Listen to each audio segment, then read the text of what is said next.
بسم الله الرحمن الرحيم الحمد لله رب العالمين صلى الله وسلم وبارك على عبده ورسوله نبينا وإمامنا محمد وعلى آله وصحبه وسلم تسليما. أما بعد, the author Al-Hafidh al-Dhahabi رحمه الله تعالى, he says, Al-Kaba'ir الرابعة والأربعون المصور في الثياب والحيطان ونحو ذلك. Major sin number 44, al-musawwir, is he who makes tasweer. He or she or those who make a surah or surahs. Fifth thiyab, he says, upon fabric, textile, clothes, clothing. Wal hitan, upon walls, surfaces. Wa nahwi dhalika, and things like this. Things like this. Anyone who makes a surah on a blanket, on a pillow, on a sheet, on a shirt, a hat, a shoe, the wall, the floor, banister, walkway, anything that's considered like a halt, okay, some type of gate. He says, وَنَحْوِ ذَلِكَ, and other types of surahs or places in which or on which a surah is placed. A surah is placed. Notice how we didn't translate the word surah or the word musawwir, because it's oftentimes mistranslated. And many people, they either translate the word incorrectly or they narrowly translate it. An incorrect translation would be to say that a surah is a picture maker, a picture or picture maker. In some instances, this is a bad translation, because there's certain hadith, there's certain sentences in which the people of knowledge are speaking and they say surah, musawwir, suwirat, and it's actually talking about a statue, a 3D statue, not 2D, not an image, but an actual statue, a sculpture, a carving. And obviously in the English language, we wouldn't call this a picture. We wouldn't call it a picture, nor would we call it an image. So there's some times in which the translation is actually a khata, it's a mistake. And there are other times in which it's not necessarily a mistake, but it's narrow. And the word surah has a bigger, grander meaning than just picture, quote unquote, or an image. Sometimes the word surah means, as we said, an idol, a statue, a building of something, something that's constructed, something that's carved out, that's chiseled out of stone, out of wood, whatever the case may be. Ivory, for example, ebony, for example, whatever the person is making that surah out of. And there are other times in which the word surah actually applies to a picture or an image, with a more accurate translation. Whereas the Messenger of Allah, alayhi salatu wasalam, during his time, there was no photography, there was no videography, there was no video camera, no any type of camera that would snap a picture or capture a picture or capture an image. So we would say an image of a face, image of a human being, image of an animal, image of a landscape, image of a demon, image of an angel, image of a god or a deity of worship, etc. So we don't want to get stuck on this, nor do we want to make this our main discussion, whereas this is just a brief reading out of Kaba'ir, and it's not necessarily a long, lengthy sharh, it's ta'liqat, small, quick hit and run type of commentary. And it's an entire lecture in itself, and there are books in Arabic and in English on the topic. And obviously it's a very pertinent topic, extremely important topic, especially in 2017, in which we live in a time, unfortunately, Allah al-Musta'an, which is a mass craze and obsession with images, pictures, videos, selfies. And the list goes on, وَلَا حَوْلَ وَلَا قُوَّةَ إِلَّا بِاللَّهِ. And we have people that are extreme zealots, we have people that are totally laxed, and we have a few individuals that are balanced with the proper knowledge, the proper fiqh, and the proper self-control and self-restraint. Let alone other concepts when we talk about surah, of the awrah, of someone's secrets, someone's private parts, of pornography, videos, music, movies, cartoons, child molestation, and the list goes on, of sexual perversion. When we get into the concept of a surah, of the 21st century, the 20th century, the 18th century. Or rather, when you read the books of the ulama of the past, you find many of them talking about the surah.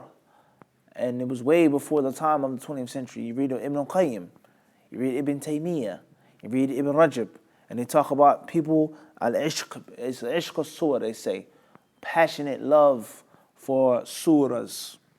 Okay, so the concept of a surah of a woman, the concept of a surah of a man, waliyadhu billah, a man looking at a man, and not necessarily a woman looking at a man. Not saying that that's permissible, but obviously homosexuality and lesbianism is far worse. Waliyadhu billah, it's a greater type of fahisha. So this is a very, very long topic in itself. What's important is that the author says al-musawwir, and he doesn't say at-Tasweer, as we pointed out before. Qati al-rahim, he says the cutter, the severer of the ties of kith, and not actual act, the actual qata. And we explained that before as well, and shed light upon that as well. We put light upon that as well. So therefore, 44th major sin, he says, is to make tasweer on clothes, on the wall, and things like this. Now, before we get into the modern day issue of the video, of the camera, of the selfie, of the iPhone, of the Samsung, of the tablet, the Galaxy, and this and that, that's a discussion which we'll perhaps mention later on or in another lecture. What's important here is he's talking about a surah on clothes and on the wall. Obviously, during the time of Imam al-Dhahabi, rahimahullah, obviously, the time of the Prophet, alayhi salatu wasalam, there was no modern means of making a surah. So the surah that was painted, sculpted, drawn, the illustration had to be done by hand. Had to be done by hand. So if it had to be done by hand, this has a great effect on the modern day ruling. Is it permissible to use modern means of technology to make or take or to keep or capture or to place a surah?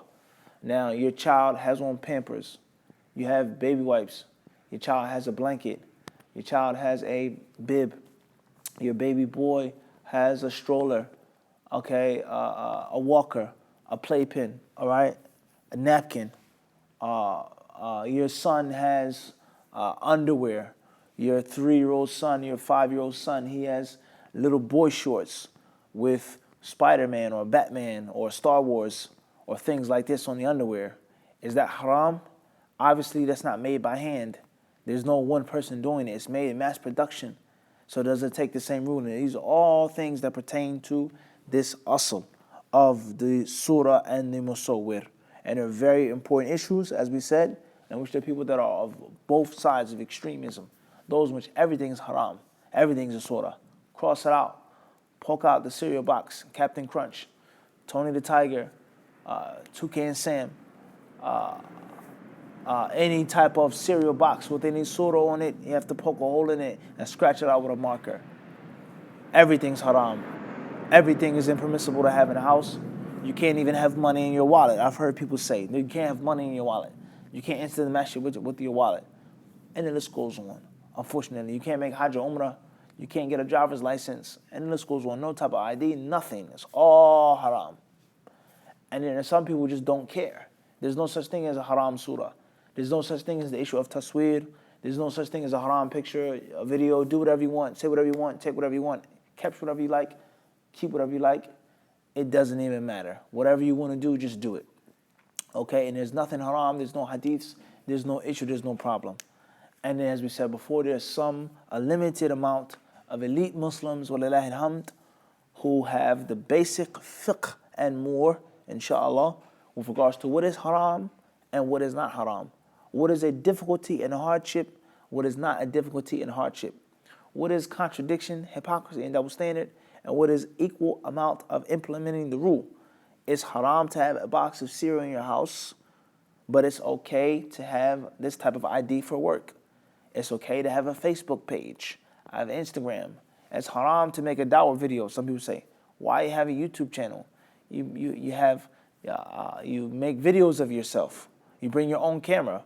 But these people that have Facebook accounts, they're full of pictures of naked women with their hair out, their chest out, tattoos tatted up, as they say. That's contradiction, obviously. It's haram to make a dawah video that benefits thousands of people, but it's permissible for me to show my tats on Facebook. That's a great deal of hypocrisy. Many people, they have this. Or the concept of it's haram to have money, or it's haram to have certain pictures and certain images of things, but it's okay to have a driver's license and a passport. What's the difference? If it's haram, didn't Allah not know that there will come automobiles? There will be car insurance? Did Allah and His Messenger, or Allah subhanahu wa ta'ala, Allah knew, He knew the future, the unseen. The Prophet, he spoke on it. But did Allah not know that there will come a time in which there will be a visa? There will be an Umrah visa, a Hajj visa? Did Allah not know these things? So there's a lot of contradiction, a lot of double standard, and a lot of lack of balance among many people. Those who are far right, those who are far left, and those who are in the middle, that have the necessary fiqh, the necessary knowledge, the necessary application of the ruling with the proper balance. With the proper balance. Bi-idhnillahi subhanahu wa ta'ala. So this is a very important introduction for this chapter. The author, he starts his discussion of this being a major sin by saying, as hadith number 285 here in this version of the book, قال النبي صلى الله عليه وسلم من صور صورة كلف أن ينفخ فيها الروح وليس بنافخ.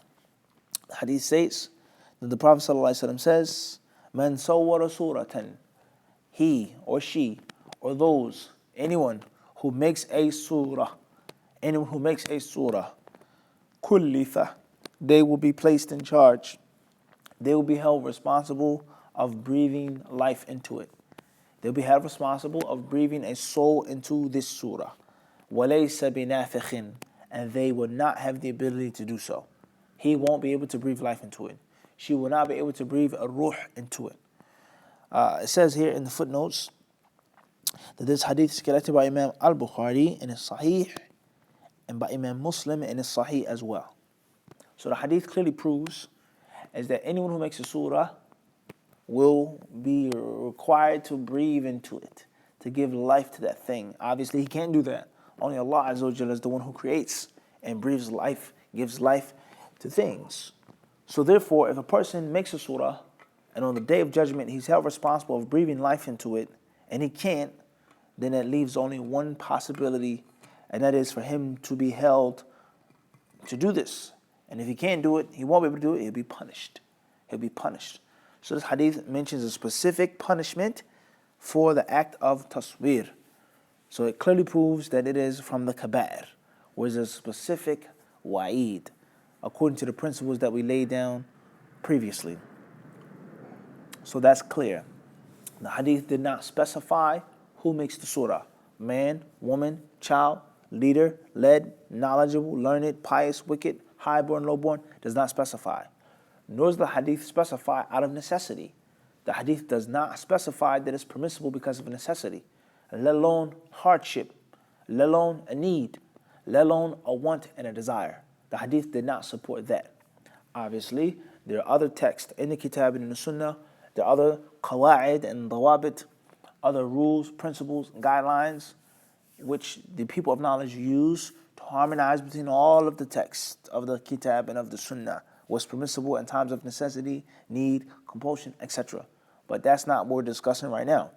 As we always mention in our classes, we take one hadith, we understand it, we dissect it, we chop it, we slice it, we break it down, and we get a thorough grasp of it. Then we move on to the other hadith. Then we move on to the principles and the maxims, legal maxims, etc. And not like how some people do, they go into a hadith with the understanding of a legal maxim and a principle. And that's a khata. You understand the hadith as it is, dissect the hadith, deduce from the hadith as it is. Then in light of the other hadith, then in light of the ayat, then in light of the qawaid, and you make a whole total comprehensive understanding. But you don't go to one hadith with a full cup. It's permissible to take pictures. It's permissible to me to sculpt and paint because of this qaida, this legal maxim. And that's how I understand each and every single hadith. No. As a whole, at the end, perhaps. But that's not how a student of knowledge systematically takes hadith, hadith, hadith. Then he collects them. Just like if a person was making a dish. You're preparing a meal. You have some chicken broth that you wish to make. You have individual pieces of ingredients. You have your carrots, you have your celery, you have your onions, you have your chicken stock, you have your salt, your pepper, whatever season or spice that you're using.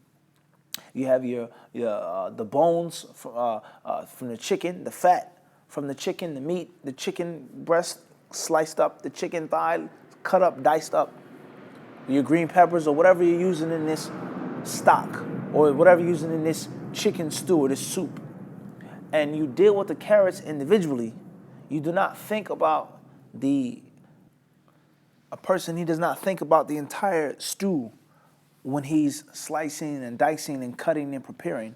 He prepares the chicken with the necessary time, the necessary care, the necessary attention. The carrots are cut up, the onions, the parsley, the celery, the salt, the pepper, the seasoning. Each individual ingredient is handled as its own dish. Then, when everything is prepared and he's looked over, the carrots are fresh, not molded. The celery is ripe and crisp. The parsley is green. The chicken is cooked. The bones, the meat has been taken off the bones for the stock, so on and so forth. Then he puts them and he blends them together. It's too much salt, not enough black pepper. Too much garlic powder, too much chicken, too much celery, too much carrots, too much this, too much that. Add some more broccoli, put some of this into it, put some of that into it. And then it's a final product.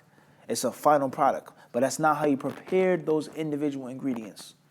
Now, obviously, the master chef, the master cook, the experienced one is someone who plans ahead. It's someone who has knowledge and experience. And he knows, or he has the moves planned out in his head already, how it's going to blend. But he systematically and professionally deals with each ingredient as if it's by itself, with a specific standard. When you go to buy carrots, the carrots have to be of a certain color, a certain crunchiness, a certain freshness, a certain ripeness. And he's not thinking about the celery, I can cheat, get some bad carrots because no. So that's wrong.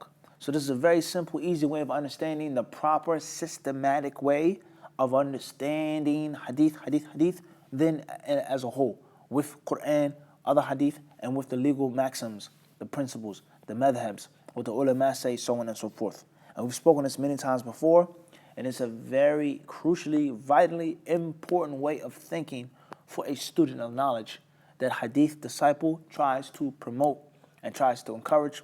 And I don't think that there are, I don't want to say any, I don't know, I haven't read and listened to too much, but I would say, I don't think, and Allah knows best, there are too many people that have discussed this and broken this down in English like we're doing it. Rather, it's a rarity in Arabic sources, let alone in English. And what you're going to find it in one place, it being broken down and systematically tackled and teaching you how to actually benefit from the sunnah of the Prophet ﷺ properly. Moving forward, hadith number 286, the author, he says, وقال النبي صلى الله عليه وسلم أشد الناس عذابا يوم القيامة المصورون يقال لهم أحيوا ما خلقتم متفق عليه. The Prophet ﷺ also says, those who have the worst punishment on the Day of Judgment are the musawwirun, are the people who make tasweer. It will be said to them, give life to that which you have created, quote unquote. And this hadith is agreed upon. In other words, give life to that which you thought you created, that which you tried to create. Give life to your invention or your quote unquote creation. Give life to your image, to your picture, to your sculpting, to your statue. Give life to what you tried to do out of imitating Allah subhanahu wa ta'ala's infinite power and omnipotence. And hadith clearly proves, it says, Ashaddun nas, those who will have the worst punishment. The worst punishment. So this clearly proves that this is from the Kaba'ir. This is from the major sins as well. Moving forward, hadith number 287, the author says, وقالت عائشة رضي الله عنها قدم رسول الله صلى الله عليه وسلم من سفر وقد سترت سهوة لي بقرام فيه تماثيل فهتكه وتلون وجهه وقال أشد الناس عذابا عند الله الذين يضاهون خلق الله متفق عليه السهوة كالمجلس والصفة في البيت والقرام الستر الرقيق. The author, he then says, Aisha radiallahu anha, she narrated, one day the Messenger of Allah sallallahu alaihi wasallam, he returned from a trip. He came back from traveling, and I took a cushion or a pillow of mine and I covered it up with a sheet, with some type of fabric, with some type of covering or lining. And in this sheet, or on this sheet, there were tamathil. The word tamathil, which is the plural of timthal. And a common translation of the word timthal is an idol or a statue. Obviously, if it was a sheet or a cover, then it wasn't 3D. So it was some type of image. It was an image, some type of illustrated, drawn, sewn in, knitted type of image on this sheet on top of the cushion, on which she placed for the majlis, the sitting place in her chamber, her dwelling quarters. So the Prophet ﷺ, he says, فَهَتَكَهُ, she said. So he took it and he destroyed it. He lifted it up. He pulled it down. He didn't like it at all. وَتَلَوَّنَ وَجْهُهُ, when his face changed, the color of his face changed, he became upset. And he then said, those who have the worst punishment with Allah are the people who imitate Allah subhanahu wa ta'ala. People who imitate Allah in His ability to create, the mighty and the most high. The author says this hadith is also agreed upon.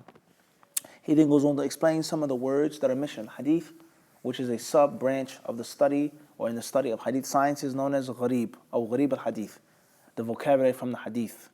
He says as-sahwa, and also the word qiram. This hadith here is paramount, whereas it teaches us many, many things. From them is the highlighting point, of course, the concept of the musawwir being from the worst of those who will be punished on the Day of Judgment.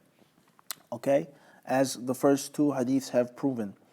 And that is from the kaba'ir. It's from the kaba'ir. Clearly what the author said. After that, it proves that the Prophet ﷺ, he didn't allow it. He didn't sit on it. He didn't allow it at all. She says here, فَهَتَكَ, he destroyed it. Tayyib.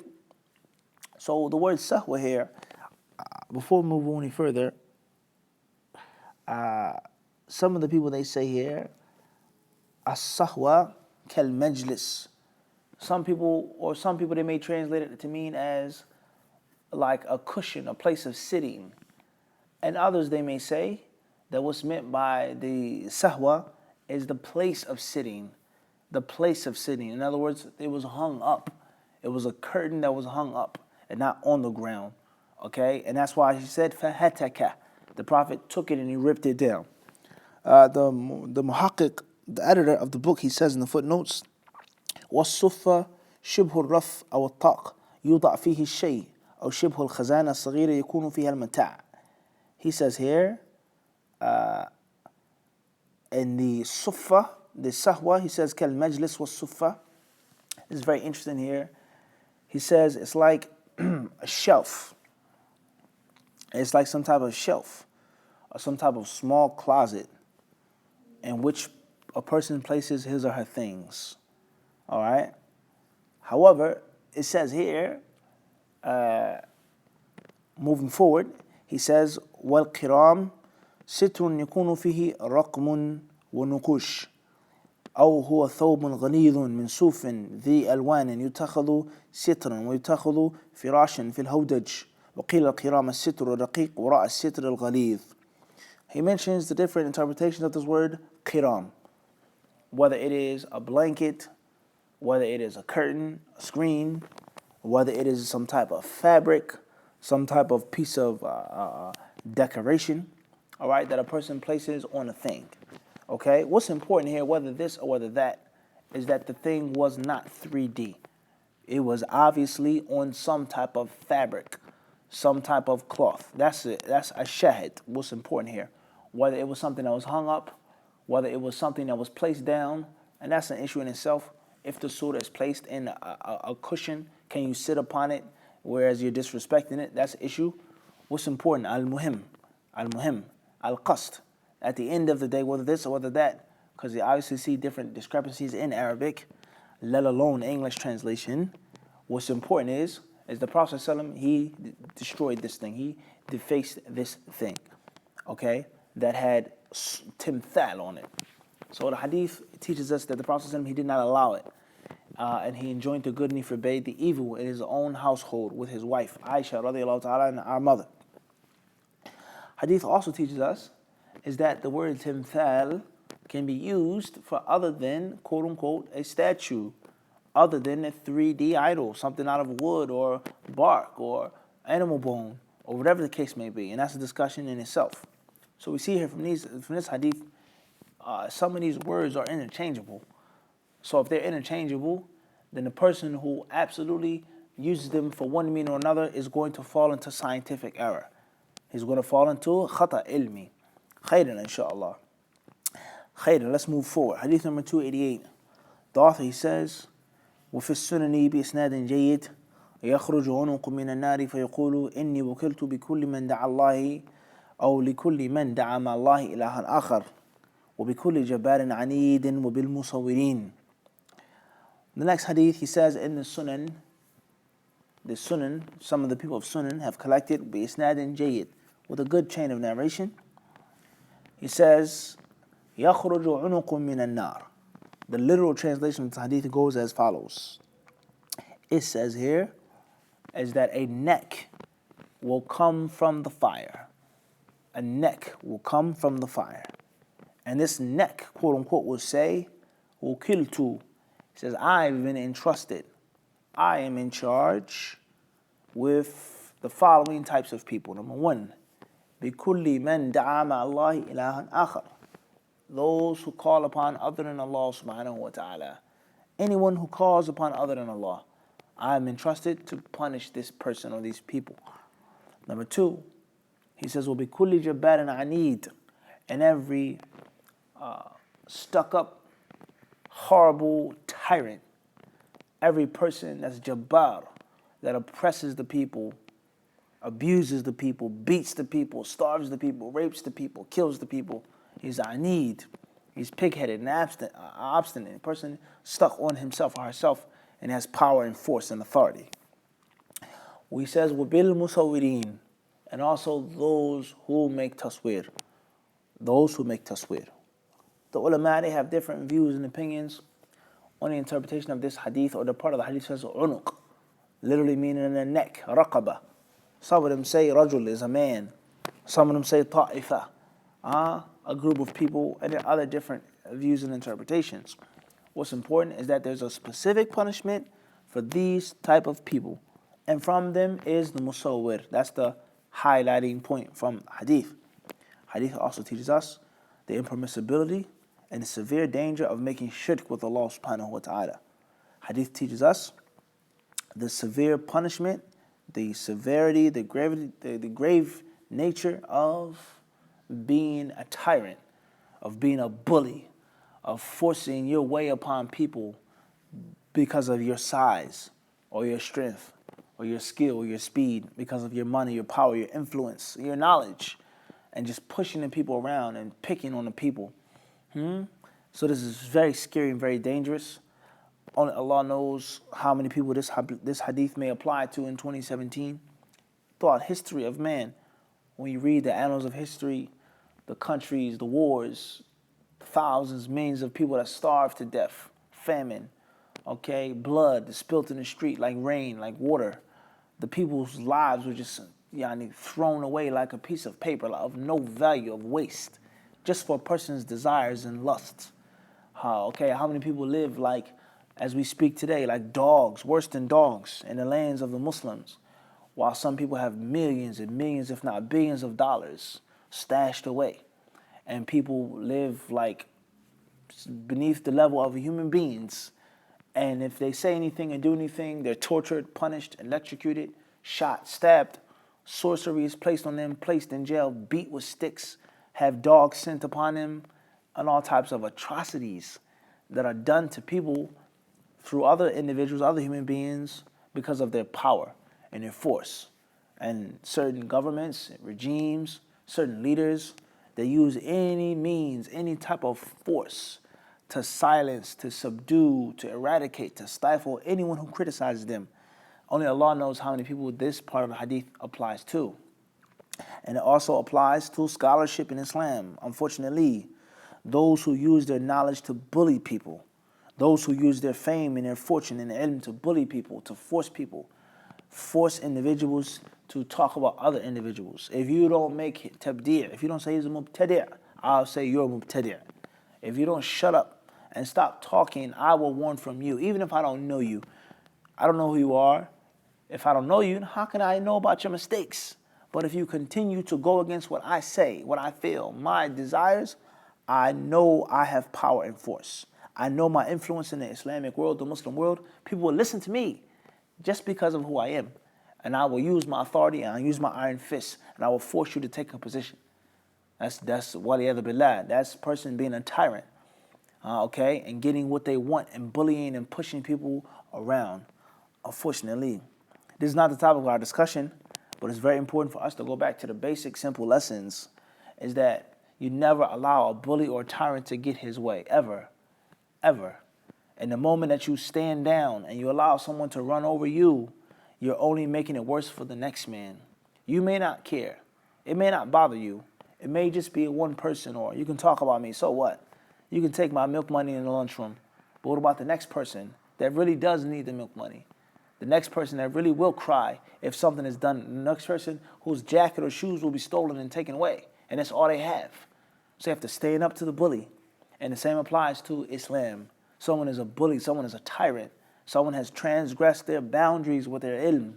You cannot just stand down and say, oh, I'll make islah. Oh, let me just, listen to the sheikh and I'll just follow what the sheikh. No, it's not right. Because that feeds the greed, it feeds the lust. It makes the person thirst for more flesh. And they will oppress another and another and a third and a fourth. Another community is destroyed. Another student of knowledge is destroyed. Another scholar is destroyed because of this one man's greed and lust. So this person is not to be obeyed. Waliyadhu billah. And there's a very long discussion with regards to the authenticity of this hadith. It's a very long discussion with regards to the authenticity of the hadith, even though the meaning is not necessarily rejected. Shirk, okay, a person being a tyrant, and a person making a tasweer. All three things are supported in other authentic hadith. The author, he says, Sahahu Tirmidhi. He says, Imam Tirmidhi, rahimahullah, declares this hadith to be sahih. Moving on to the next hadith, 289. وقال صلى الله عليه وسلم الذين يصنعون هذه الصور يعذبون يوم القيامة يقال لهم أحيوا ما خلقتم متفق عليه. He says, and the Prophet ﷺ also said, those who make these surahs will be punished on the day of judgment. It will be said to them, give life to that which you created, as we previously mentioned and explained. And he says this hadith is agreed upon. وقال ابن عباس رضي الله عنهما سمعت رسول الله صلى الله عليه وسلم يقول كل مسور في النار يجعل له بكل سورة صورها نفس فيعذبه في جهنم متفق عليه. Hadith number 290. The author rahimahullah, he says, Ibn Abbas رضي الله عنهما, he said, I heard the Messenger of Allah صلى الله عليه وسلم saying, every musawwir will be in the fire of hell. Every surah that he made, it will be turned into a nafs, a soul, and it will be a means of him being punished and tortured in hell. وَلِيَذُ بِاللَّهِ. And this hadith is agreed upon.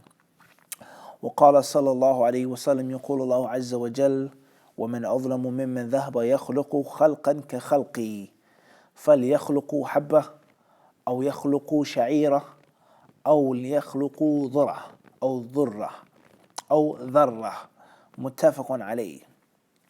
Hadith 291 says that the Prophet ﷺ said, Allah the Mighty and the Majestic says, and who does more wrong than those who create like my creation? Let them create a seed.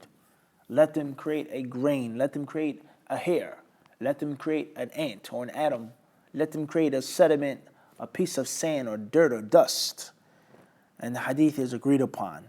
The hadith clearly proves the severe punishment of making tasweer. وَصَحَّ أَنَّهُ صَلَّى اللَّهُ عَلَيْهِ وَسَلَّمَ لَعَنَ الْمُصَوِّرِينَ. He says, and it's also authentically reported that the Messenger of Allah ﷺ cursed the people of tasweer.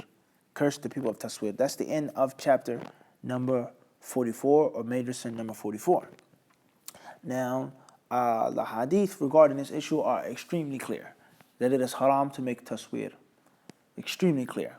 Al-Hafidh al-Nawawi rahimahullah, and his sharh of Sahih Muslim, he mentions a few details with regards to the people of knowledge, what they agreed upon, what they disagreed upon.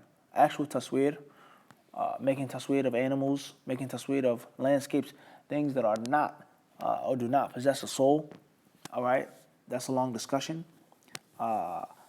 Now, one of the key factors in this entire issue is there shouldn't be too much difference of opinion on tasweer.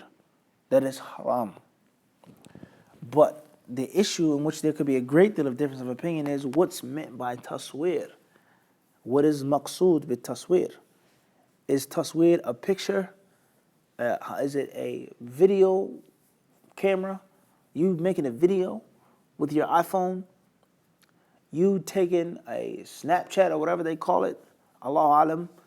Okay? You making a dawah video or any type of video. Or you taking a picture of you and your wife on your honeymoon. You taking a picture of you and your wife. You took a vacation. You took a picture of your children. You took a picture of the Quran competition. Whatever the case may be. Is that what's meant by tasweer? Modern means of making a surah.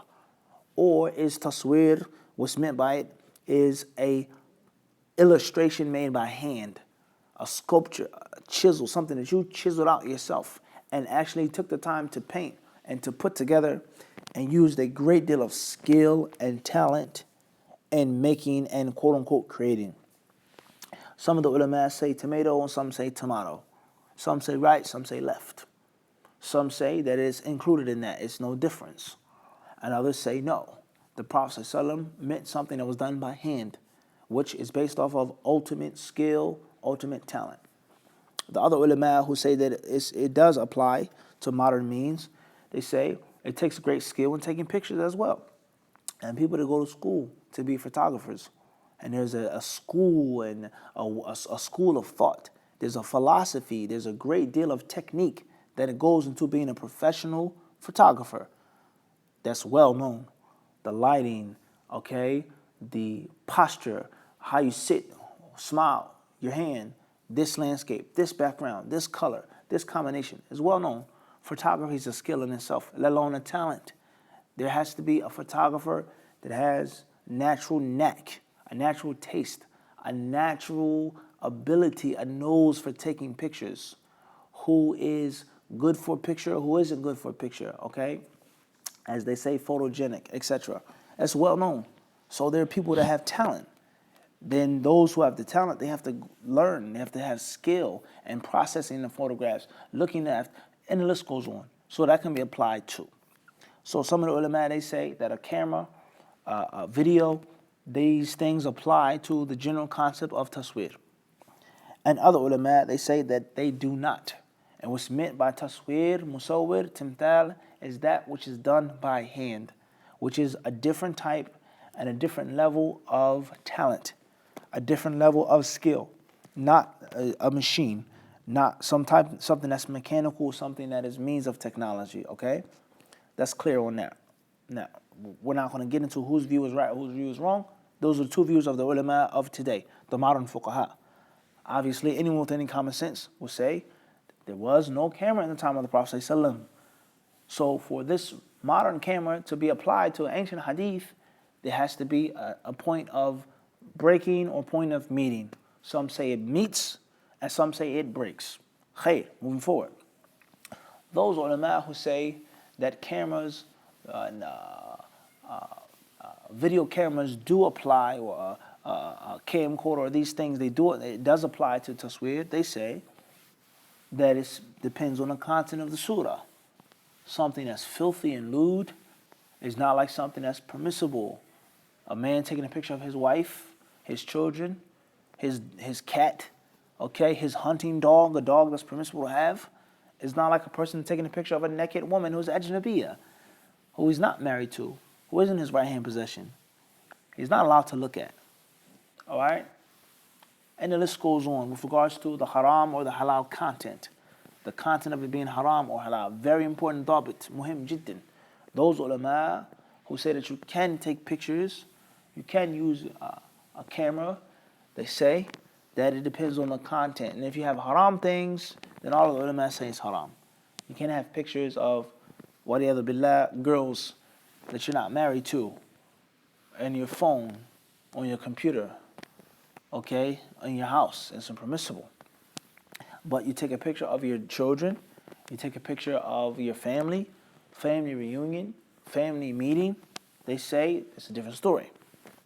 Moving forward, another very important issue with regards to tasweer in the modern age is the issue of da'wah. Da'wah. Some of the ulama who say that it's haram, they say it's permissible in the case of da'wah. It's permissible in the case of da'wah, whereas the undeniable benefit that comes from making a da'wah video, and it's insufficient to just have audio, insufficient to just have something that you write in a book or newspaper, a column, an article, but there's nothing like the speaker appearing in the video with voice and with the image, with you actually seeing the speaker. And some of these ulama, they say this is wisdom that cannot be denied, a benefit that cannot be denied. And is the reason why there is a minbar, there is wooden steps, a pulpit, why the imam, not necessarily a pulpit, but the steps in which the imam stands upon, sits upon, in which he is visibly seen. The people get to see him. And they say if the voice was just the only thing, and if seeing the speaker did not have a profound effect upon the listener, then there will be no purpose for this. And that's because Islam promotes humility and humbleness, to be low and not to be high and above the people, but for the sheer benefit of seeing the speaker speak, move, talk.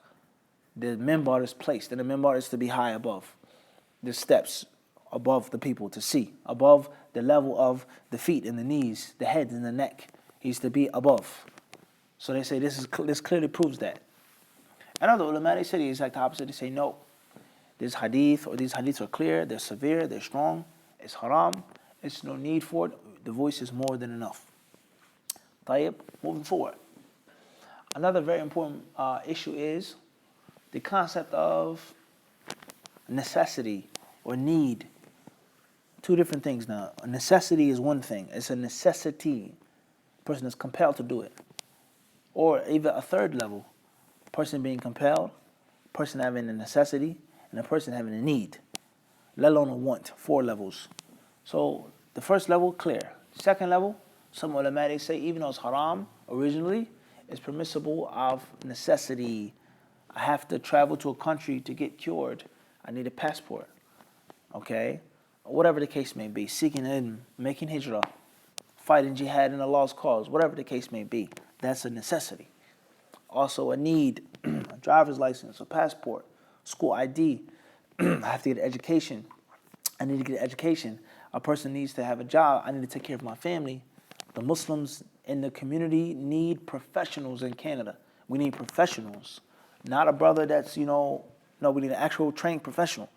And he can't go to school and get the degree in medicine, get the degree in psychology, whatever is needed for professionalism in the Muslim community unless he has a school ID. And the list goes on, a driver's license, and the list goes on. And then we have a want. Obviously, the want is not like the need. So some of the ulama said it's originally haram. They say if it's a need or a necessity, it's permissible. Another very important point is those ulama of the 20th century who said that picture taking was haram, videos were haram, so on and so forth, even for da'wah, what would be their mawqif, their madhab, their opinion, their view, if they lived in 2017 and they saw the severe competition of da'wah, of teaching versus the video versus the voice, okay? And others, they may say the opposite as well. And they say that look what cameras have done. Look what videos have done. Look what YouTube has done. YouTube has allowed anybody who can talk, even if he can't even talk. Unfortunately, there are many people on YouTube, forget Islamic scholarship and actual ilm, knowledge. We're talking about actual, they can't even talk. They can't even talk. You hear them talk English, it's like, what language is this guy speaking? And when I'm talking about someone who's a foreigner, someone who, no, we're talking about a native speaking person, his English, his grammar is horrible. Let alone someone who comes from a foreign country has extremely, and this is nothing offensive to any of our brothers or sisters, and it's not meant by any disrespect at all. Those who offer beneficial knowledge to the people. What we're talking about, the concept of having a heavy, heavy accent, which a person can barely understand what is being said. Everybody understand this? Let alone actual scholarship, ilm, people that are ignoramuses, that know nothing. They don't know their feet from their fingertips when it comes to knowledge. No fiqh, no aqidah, no nothing. Wala shay. They're miskeen. They are naked, literally naked. They have no clothes of Islamic scholarship whatsoever. But they can talk good. They have gift and gab. They talk nice. Or the brother, he's handsome. Or the sister, she's pretty. And she has on makeup. She's beautiful. She has a nice body. So people, they watch her and they listen to her talk about Islam. Or, oh, he's so cute. I love his face. I love his hair. I love his body. I love his clothes. I love his jokes. I love his white teeth. And they listen to him and he has no knowledge. That's unfortunate. That's very unfortunate. Or he's black, so I'll listen to him. Or he's Arab, so I'll listen to him. Or, and this is a bitter reality, no, nothing offensive, no, but this is a reality, just like it's nothing offensive to black people or nothing offensive to Arab people. It's no special race. They say a person's white, so he has to have knowledge. Or his experience about Islam has to be life-changing, it's groundbreaking because he's Caucasian. So therefore, I'm going to listen to him talk about Islam. And the person who's Arab, the person who's black, the person who is quote-unquote Asian from this country, from that country, their life stories or their lectures are just as good, if not much more beneficial, better, but they're not white, so they don't get the same amount of attention. That's a problem, okay? Let alone people who talk and they mention bid'ah, innovations, and they give fatwas and pass rulings without the proper necessary knowledge. They have neither the form or the formless, unfortunately. But the video camera has allowed them to access and to reach thousands, if not millions of Muslims and non-Muslims from the east to the west, the north to the south. So that's a huge, huge, huge, huge problem. And it allows no doubt, when the Islamic scholarship was traditional, when it was orthodox, when there was some type of aristocracy, no doubt about this, whether you like it or not, those who spoke, those who were on the minbar, those who taught, those who wrote books, it was limited. As far as today, the modern social media world, anybody can become a scholar, a sheikh, a speaker, LOL sheikh, as they say, give fatwas, it's haram, it's halal, it's not permissible, it's permissible, you don't have to wear this, you don't have to cover that, you can shave your beard, riba is permissible, loving the kuffar, being in the army, it's okay, or have on them this and that, it doesn't matter, love you, and they just give fatwas. And they tell the people things without the proper knowledge. As we said, they don't have the form nor the proper formless. And that is a musibah, that's unfortunate. All of these things are a result of Tasweer. And there are many, many other issues regarding Tasweer, the fitna of nisa, okay, women taking videos of themselves on the walima, the aqiqah, okay, the Eid party, they have on dresses, they have on makeup, okay, they're dancing, they're shaking, okay, they're dressed up, and then the woman, she takes the video, and next thing you know, her fasiq brother gets her phone and puts the video on social media, spreads the video. Or the sister herself, she's a fasiqah, and she went to the party to be a fasiqah, and she's a lesbian. She spreads the pictures, she spreads the videos, okay? And this is a reality, especially in the lands of the Muslims. Or the concept of peeping toms, okay? Hanging video cameras, hidden cameras in the bathroom in the masjid is a reality, okay? And the list goes on of sexual perversion and sickness, sick minds. May Allah help all of us, all of the Muslims, with regards to 2017. All of these things pertain to the permissibility or the permissibility of modern means of tasweer. As far as the old concept of tasweer, as we said, the hadith are clear, there shouldn't be no issue of khilaf on that. It shouldn't be at all. As we mentioned, the khilaf is qaleel jiddan. Okay? As what the ulama call shadh. So therefore, the concept of what the picture or what the video leads to, what content it has, these are all very, very crucially important principles that have to be taken into consideration when it is haram or when it's halal. The video, how many people benefit from the video, learn from the video, how many lives are changed by the YouTube video, the dawah video, the Facebook video, that has to be taken into consideration before you say it's haram, you can't do it, stay away from it, and just use audio. So it goes both ways. It's a double-edged sword. It goes both ways. And the true faqih, the one, as we said, who has learned the form properly, thoroughly, he's mastered it. And he's also mastered his own form lists. He is the one who is going to take all these things into consideration before he passes his fatwa and says it's halal or haram, or it's restrict it to a situation, to an instance, to a situation, a scenario, etc. Khairan, inshallah subhanahu wa ta'ala. Obviously, this topic needs a lecture by itself. Allah subhanahu wa ta'ala surely knows best. Once again, Muslims, or to be speaking to Tulab al-Ilm, they should avoid mixing things, oranges and apples. Don't mix them, all right? With regards to the Tasweer mentioned in these hadith, and does it apply or does it not apply in 2017? We have to be very careful. And when we say it's haram, or we say it's halal. There's nothing wrong when you're taking your position. It's haram, it's halal. But it has to be based off of, as we said, the usul and the qawaid. It has to be based off of the form, the dalil. It has to be clear, it has to be strong. And the modern day ijtihad, the formless, it has to be strong as well. It has to be realistic, it has to be transparent, it has to be balanced, and a person has to be willing to apply it to all fields and all spheres, and not in a hypocritical manner, as many people do. They say it's haram to hold a picture in your house, but it's permissible to get an extra job with an ID. Do you need that job, ya akhi? No, you do not. You can eat beans and bread. You can survive. You can live in a hut. You do not need an apartment.